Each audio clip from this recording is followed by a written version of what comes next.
Good morning. Welcome to UCOV, which is short for Unitarian Universalist Congregation of Venice. You are welcome here, no matter who you are or what you believe.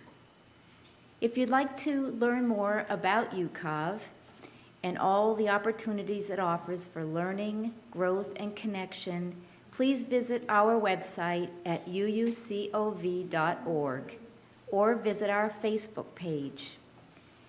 If you're joining us online today, please know that your donations are welcome and can be made remotely by clicking the donate button on our website.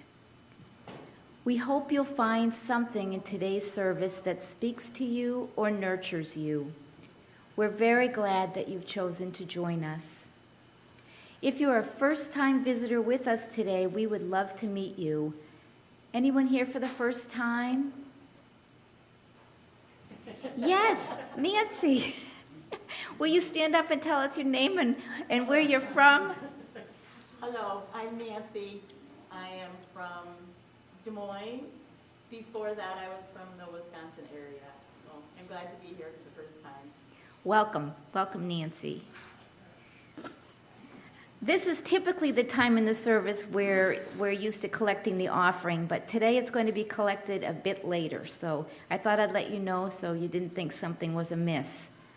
I haven't been given any announcements today, but if anyone knows of anything going on this week that the congregation should know about, please raise your hand and let me know.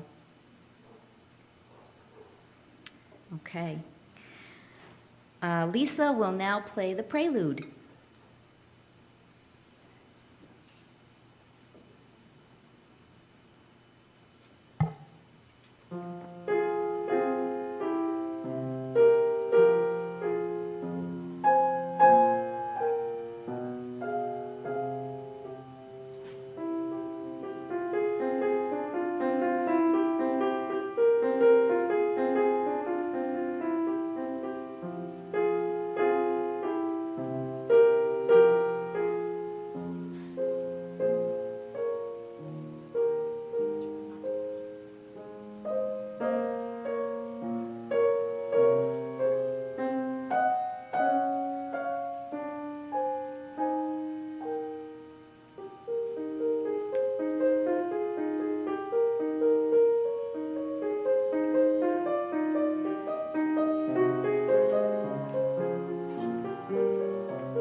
Kathy Avery and her family will now light the chalice.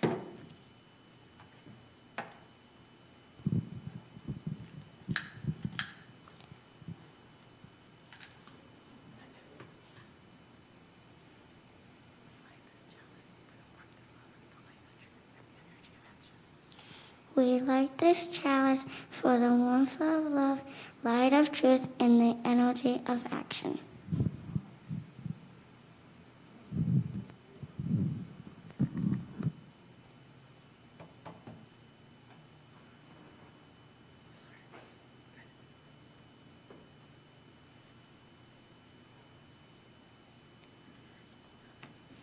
Today is a very exciting day for us at UCOV. It is the first service to be conducted by our new interim minister, Reverend Amy Petrie Shaw.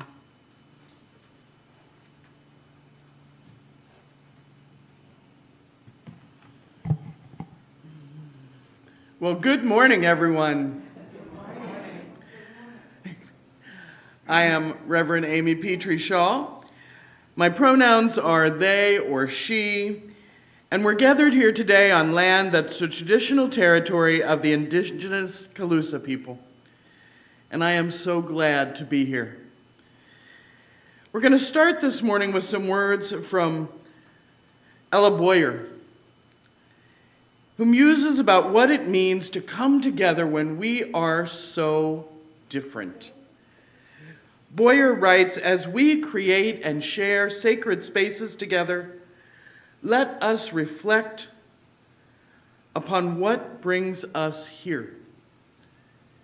We've all come here for different reasons, from different decisions, faced different challenges, and shared different love.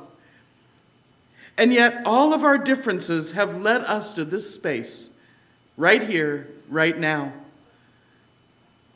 Some believe we're here for a greater purpose, and others hold fast to a claim of complete coincidence.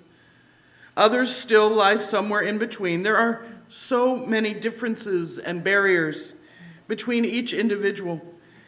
It would seem at times as though the odds were stacked against us becoming one whole. So we believe different things, live and experience different things, and value and hate different things. We're the children of God, the children of earth, fully grown adults. Here is a piece of the ongoing cycles of the universe, children of stars. We all have different definitions and explanations as to who and what and why we are. Perhaps all are right. Our revelation is not sealed. Despite all that's different, there's one thing that is certainly the same. Somehow we are all right here, right now. We're growing and changing and discovering all here, all together, sharing the same sacred space that we've shared for years, throughout generations, constantly evolving, constantly changing. Let us continue. Let us change and fight together, adapt together. Let us grow together. Come and let us celebrate and worship here together. Our gathering hymn this morning is number 361 in the gray hymnal. Enter, rejoice, and come in. We'll be singing verses 1, 4, and 5.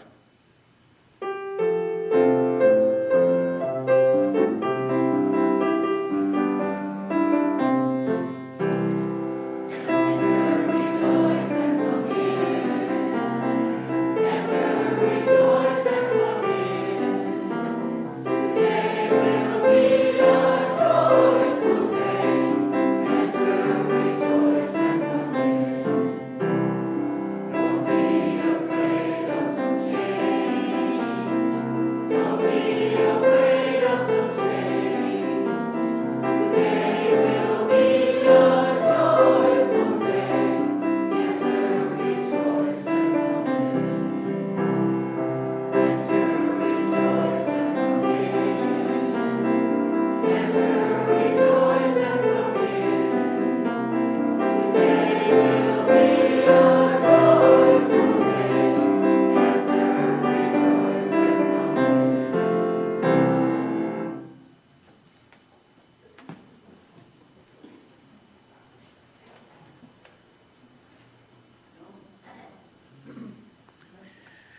Every week at this point of the service, depending on how many kids we have with us and what they like to do and what I'm in the mood to do, we'll either do a brief story or what I call Children's Chapel. Children's Chapel's here to help the littlest among us understand what the biggest among us will be doing this week. So for all of you who are at home watching on YouTube with your family who've happened to sign in for this, or for those of you who are here today, here's what we're going to be talking about later after you all are sung out. We're going to be talking about what it means to be a whole big group of different people trying to do one thing together, and that thing is church. Everybody learns from the time they're little that they're the hero of the story, right? When you think about yourself, you don't think about yourself as the person off to the side. So what we're going to be talking about today is how do you stop for a minute and think about the fact that everybody gets told that. We're all the hero. I don't know about you all, but did any of your parents tell you that you were the villain? Nobody got told you were the bad guy, right? Nobody got told you were the person that's the walk-on and walk-off. We're all important. We all have a story. But when we come to church, we have to listen to each other's stories and understand that everybody's important. So that's what the grown-ups are going to be talking about today. And I'd like to thank you for listening to my words.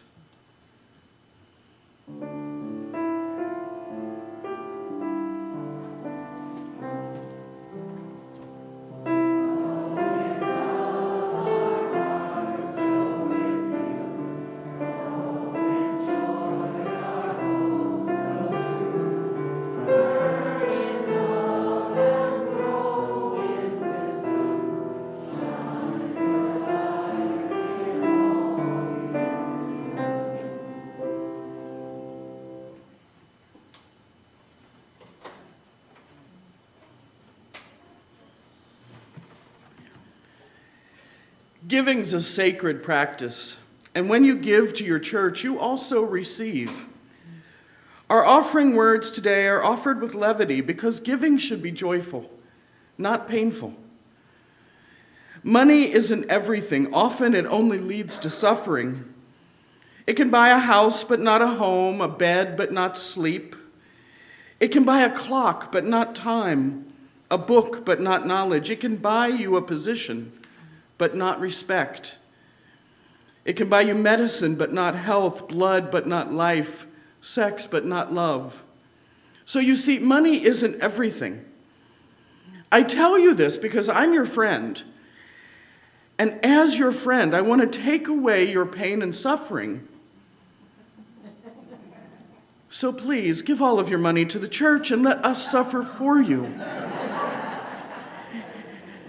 The morning offering will now be given and gratefully received.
Thank you so much for these gifts and for everything that you do for the life and the work of your community.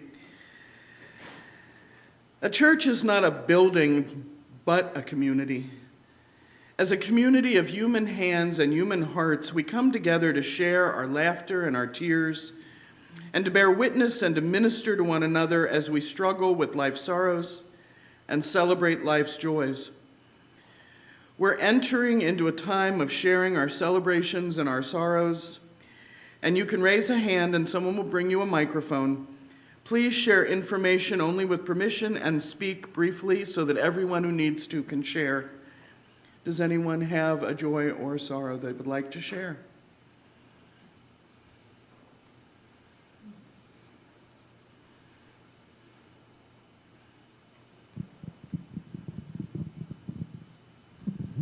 Hi, I'm Pam Palmer, and Richard's in rehab now. And I want to thank everybody who sent cards, and especially people who have come to visit him. It really cheers him up. It makes him sit up out of bed more, and that's what he needs to do. And I want to thank everybody for that. And I also want to thank Mo Morris and Jackie Whitus for all the help they gave Wednesday for the meet and greet. And that was wonderful to get all that help.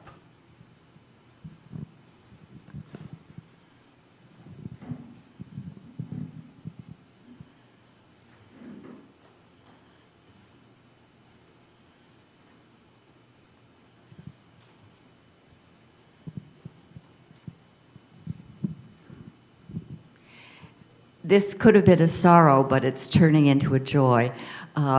Lynn Jordan is a dear friend at Aston Gardens, and she fell and injured her neck badly, broke 2 vertebrae about 10 or 12 days ago. And she has been in our new wonderful Sarasota Memorial Hospital, and then they transferred her to Encompass. She's gotten wonderful care in both places. Marianne Herdani and I did our best to visit her and care for her, but her wonderful daughter, Kathy, has been down all this week. Lynn is now the proud owner of a new wheelchair, which she has promised to treat like her best friend. She's called her Ruby. I know that Lynn would welcome phone calls. If you need her number, I'll be glad to give it to you later at Aston Gardens, or cards. But the good news is I watched her walk a few around her apartment yesterday with her wheelchair.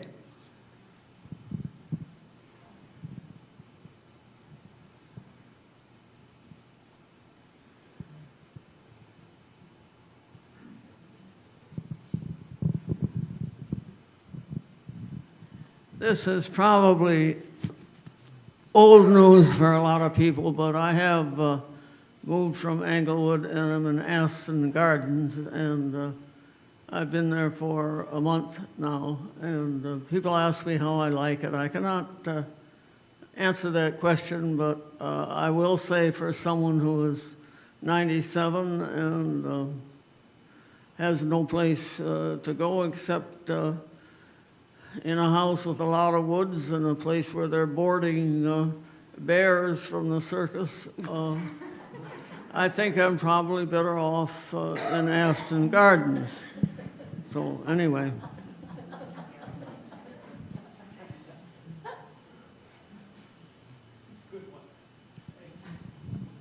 Good morning. I just wanted to ask that you keep our young people in mind this week as they start school.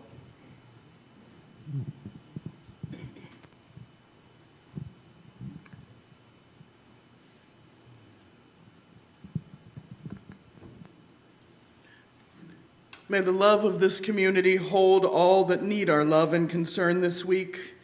May the light of our community shine on the broken places of the world. May the work of our hands and our hearts support, aid, and comfort all those who hunger or thirst for food or water, justice or freedom. May we never look away when we are needed. May those who are grieving be comforted. May those who are tired find rest. May the broken places be healed, and may those who are filled with joy and laughter be abundant.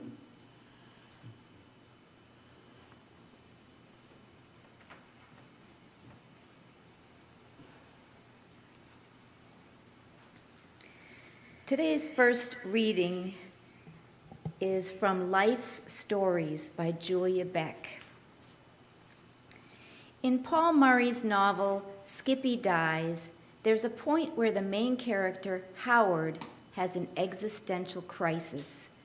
"It's just not how I expected my life would be," he says. "What did you expect?" a friend responds. Howard ponders this. "I suppose," this sounds stupid, "but I suppose I thought there'd be more of a narrative arc." But it's not stupid at all. Though perhaps the facts of someone's life presented end to end wouldn't much resemble a narrative to the outside observer, the way people choose to tell the stories of their lives to others and, crucially, to themselves, almost always does have a narrative arc. In telling the story of how you became who you are and of who you're on your way to becoming, the story itself becomes a part of who you are. In the realm of narrative psychology, a person's life story is not a Wikipedia biography of the facts and events of a life, but rather the way a person integrates those facts and events internally, picks them apart, and weaves them back together to make meaning. This narrative becomes a form of identity in which the things someone chooses to include in the story and the way she tells it can both reflect and shape who she is. A life story doesn't just say what happened, it says why it was important, what it means for who the person is, for who they'll become, and for what happens next.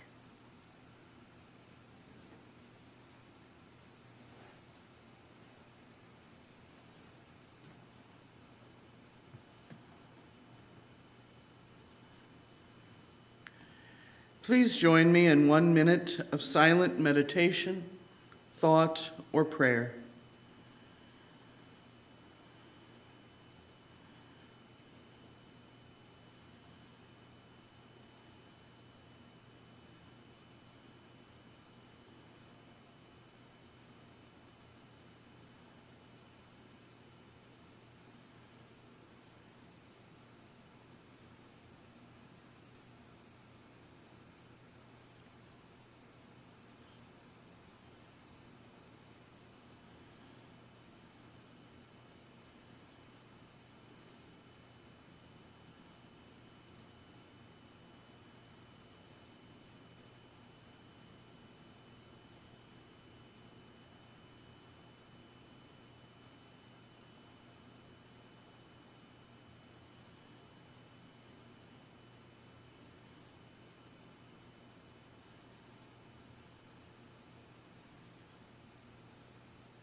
This reading is from Perspectives, Mythic Stories and Inner Growth by Jonathan Young.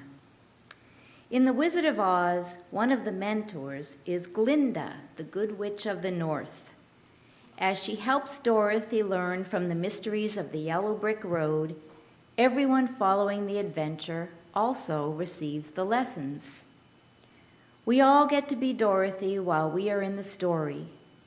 We learn how to travel on new paths, how to get help, and how important it is to find our way back home. The drama gets intense early on when Dorothy is hit in the head as the tornado reaches the house. After that, the whole story happens in a dream. In general, mythic stories are very dreamlike. As we learn how to figure out what the pictures in old stories mean, we are also learning what the pictures in our dreams might mean. When we finally return to Kansas, Aunt Em thinks dreams are silly. Dorothy insists the adventure was real. This idea is worth taking seriously. The things we learn from stories and dreams are very real, in the sense that we find important knowledge about ourselves and how to get along with other people and how to make our lives meaningful.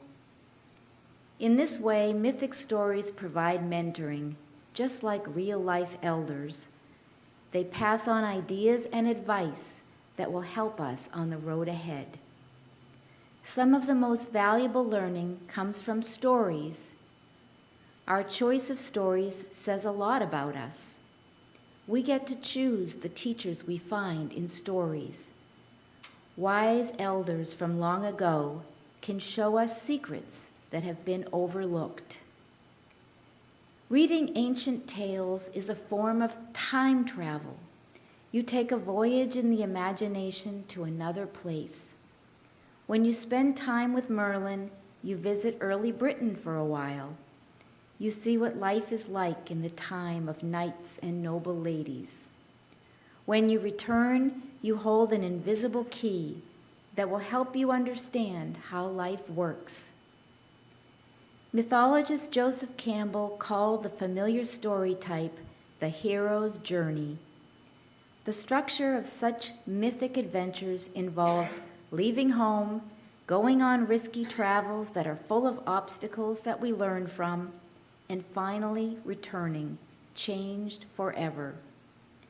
When we tumble back through the wardrobe after a long visit to Narnia, we are not the kids who were playing hide and seek earlier. We are wiser and stronger now. We know we can survive frightening challenges. We would not have found this new confidence without going on the difficult trip. Our centering song today is hymn number 131, Love Will Guide Us. Please rise in body or spirit. From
If you've ever wondered if being in search is like an epic story, I'm here to tell you that it absolutely is. There are dragons and gold and mystery, occasionally large potholes, drunken taverns. In every epic story, the heroes go out, go to the place where they began, and their paths lead them to adventure and danger, romance and joy, loss and mystery. It sounds like a great description of search to me. Beloved writer JRR Tolkien, who some of you may know, he loved this idea. In fact, he helped to create this idea, or at least the modern version of it. In his foundational work, The Fellowship of the Ring, a part of the Lord of the Rings trilogy, he had a wise character, the wizard Gandalf. And Gandalf said, "There is only one road. It's like a great river. Its springs were at every doorstep, and its every path was its tributary. It's a dangerous business," he said, "going out of your door. You step onto the road, and if you don't keep to your feet, there's no telling where you might be swept off to. Today, each of you did something amazing. You got out of your bed or off your couch or out of your chair, and you put on a legally appropriate amount of clothing, and you stepped out of your door onto the road, whose branches lead not just to this church, but to the entire living world. If you're more of a scientific bent, you became a nerve impulse, traveling along the neural pathways of the living cosmos, a spark of yes in the darkness. You were swept into an interconnected web of transportation, with airplanes and cars and high-speed rail and huge container ships, making the planet a little smaller each day. And you brought your story, your epic journey, your questioning mind here. What the heck is this journey about anyway? What's the ultimate answer? The answer to life, the universe, the whole darn thing. If you've ever read Douglas Adams, the answer is easy. Does anybody know what it is? 42. Douglas Adams said that's the answer to all of it. Unfortunately, he didn't know the question. If you've never read Adams' Hitchhiker's Guide to the Galaxy, I highly recommend it. But if the answer is that simple, either you never knew the question or you forgot what the question was. William Ellery Channing gave a slightly different answer. He said, "Each of us is meant to have a character all our own, to be what no other can exactly be, and to do what no other can exactly do." And it's Channing's answer that we care about today. We're here to be what no one else can exactly be, to examine our lives as UU minister James Luther Adams told us to do, because the unexamined life is not worth living. We're here to tell our own stories as well and as truly as we can, and to bring those stories together into a living church. Now, one of our readings today mentioned Joseph Campbell, the mythologist. And for him, the quintessential story was that hero's tale, that epic story. Each one of you knows that story arc as well as you know your own face in the mirror. We have a humble hero who starts out. He works a normal job, or he's a shepherd, or he's a little boy locked under the stairs. They go out into the wide world, they conquer obstacles and enemies, and they return at last wiser, maybe richer, having suffered trials and torments and the full range of human emotions. Harry Potter, The Wizard of Oz, Die Hard. They're all types of heroes' tales, all places where the road swept them away. Our own lives are heroes' tales where we make meaning of our experience, grow in our ability to understand what's happened, and make increasingly more complicated decisions based on our understanding of our pieces of our own story. Campbell says life has no meaning. Each of us has meaning, and we bring it to life. It's a waste to be asking the question when you are the answer.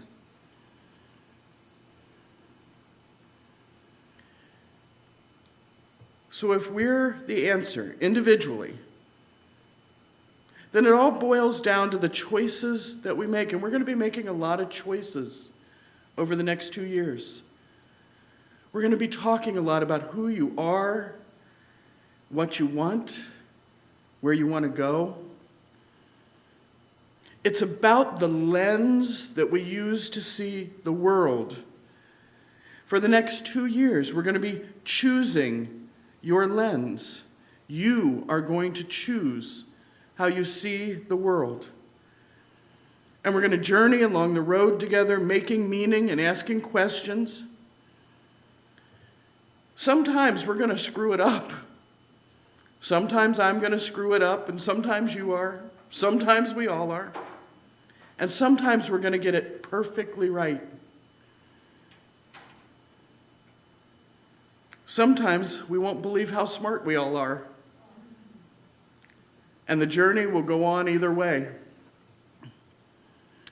There's a really old joke about a prospector's colt, about a young colt who passes a prospector's donkey in the street.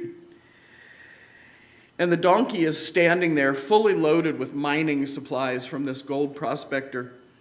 And its back is bowed deeply and permanently by all the supplies that it's carrying, food and bedding and water. It's carried it for its entire life.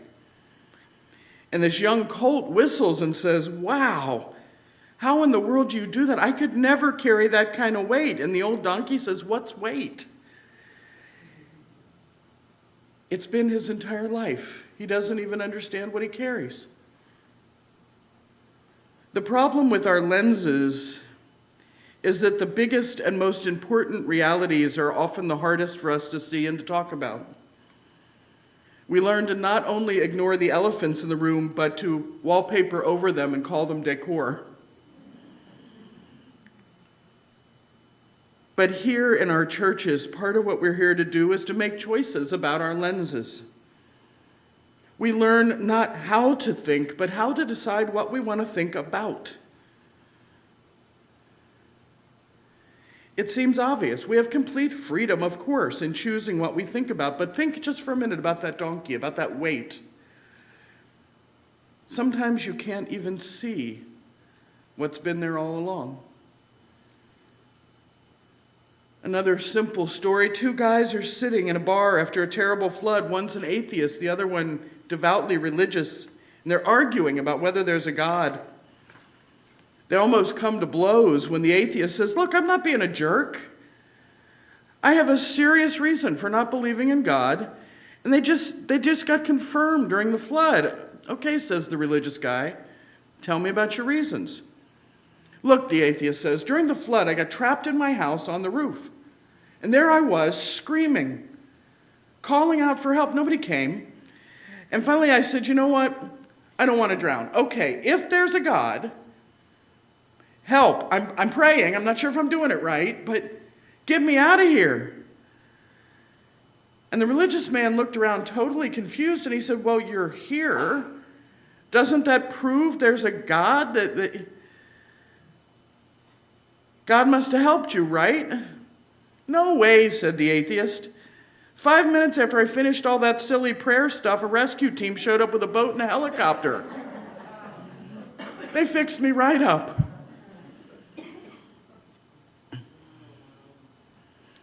Each one of us is the hero in our own tale, with our own lens and our own burdens, and no 2 of us will see things the same way. prayer, or a good emergency response team? Who knows? Wait? What wait? Who knows?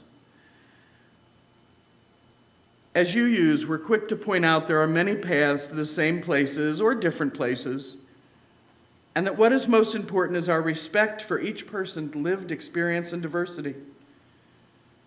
That's incredibly valid, but it lets us ignore the elephant. How the heck do we turn the ideas and burdens and lenses and abilities of a whole group of people into a church? A church that does what we want it to do. What does shared church look like for you today? I look forward to our journey together, to helping as you find your collective lens, as we examine our shared map of the road before us. I look forward to helping you live your church into the world. We are on a great journey together. May the trip be amazing, and I look forward to getting to know each and every one of you. Amen.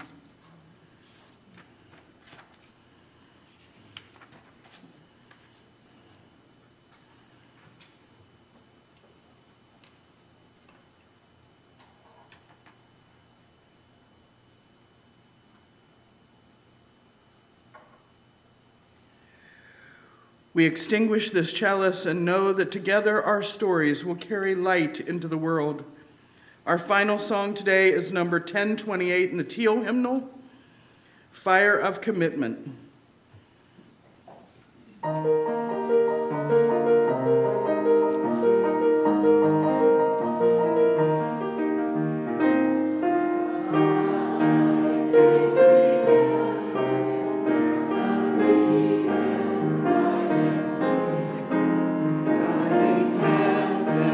and break from fear,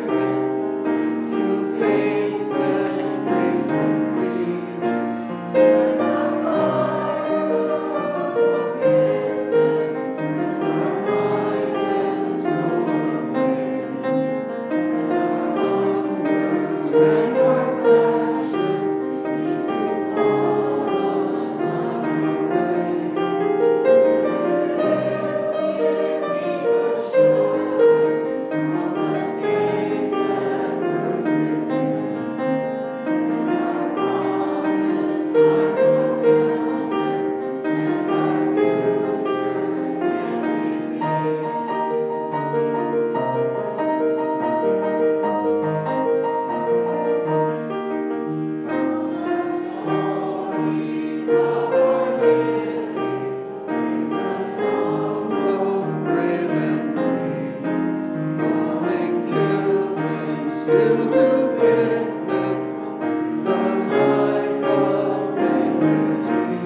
Let us go out into the world of myth, each of us living the hero's journey and learning from the companions who join us in our tales. May our stories weave together in love and laughter, tears and pain. Peace, ashe, and may it be so.